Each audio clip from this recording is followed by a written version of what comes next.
चंद्रशेखर आजाद का संविधान पर तगड़ा बयान, राहुल मोदी पर जमकर वार। क्या हम भारतीय बन पाए हैं? देखिए, पहली बात तो भारत के जब कॉन्स्टिट्यूशन पे चर्चा कर रहे हैं, 75 साल की जर्नी में बात कर रहे हैं, तो उसके भाग 1 में लिखा है कि we India that is Bharat. तो संविधान पे अगर चर्चा कर रहे हैं तो भारत कहिए, हिंदुस्तान ना कहिए, पहली बात।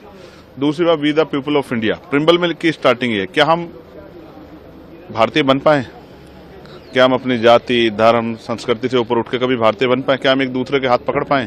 क्या देश में व्याप्त छुआछूत, भेदभाव बंद हुआ? क्या महिलाओं पे जो हिंसा हो रही है, बच्चों पे जो हिंसा हो रही है, रेप और हत्या, दलितों, पिछड़ों, आदिवासियों पे जो हिंसा हो रही है, क्या वो बंद हुई है?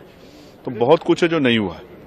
तो एक दूसरे पे आरोप लगाने से काम नहीं चलेगा। मैं आपको स्पष्ट तौर पर कहना चाहता हूं कि अगर भारतीय जनता पार्टी सामाजिक न्याय को मानती है तो ये बताया कि 13+ से ज्यादा स्टेटों में सरकार, कितने उन्होंने दलित मुख्यमंत्री बना रखे हैं, कितने उन्होंने महिलाओं को, अगर वो महिलाओं की जो है बात करती है, महिला सम्मान की, तो कितनी महिला मुख्यमंत्री उन लोगों ने बनाई है। फिर रही बात, कट तो रहा है, इसमें कोई दो राय नहीं है, युवा बेरोजगार घूम रहे हैं, कमजोर वर्गों को जो तरक्की का आधार मिला था, सामाजिक और आर्थिक गैर बराबरी, जब तक ये विषमता खत्म ना हो जाए, वो आरक्षण को आपने निजीकरण की भेंट चढ़ा दिया है। 124A आर्टिकल ये कहता है कि क्लोजम सिस्टम, जिसका ये जो नया जो है वर्ड है, ये उसमें कहीं नहीं है। वो all India judicial service commission की और राष्ट्रपति जी को अधिकार देता है, लेकिन आज कहाँ है? ये कुछ ही परिवार के लोग जो है न्यायाधीश बन रहे हैं। बहुत सारे सवाल हैं और सच ये है कि इन सब में देश की जनता पिस रही है, क्योंकि आरोप से कुछ नहीं होगा, जवाब देना पड़ेगा और जनता जवाब मांगती है। किसान जवाब मांग रहा है, किसान सड़कों पर नहीं बैठे क्या? आंदोलन नहीं कर रहे क्या? उनकी बात का जवाब भी सरकार देना चाहिए। मैंने बहुत सारे सवाल प्राइम मिनिस्टर के लिए रखे हैं कि जब वो उत्तर देने आए तो इन सवालों का जवाब दे कि SC OBC के कितने कर्मचारी जो देश में हैं, और आपके यहाँ जितने PSU हैं उनमें जो है PSU हैं उनमें SC OBC कितने कर्मचारी हैं, आउटसोर्सिंग में कितने हैं, वर्गवार और निजी क्षेत्रों में कितने, इसकी जानकारी भी आप दें।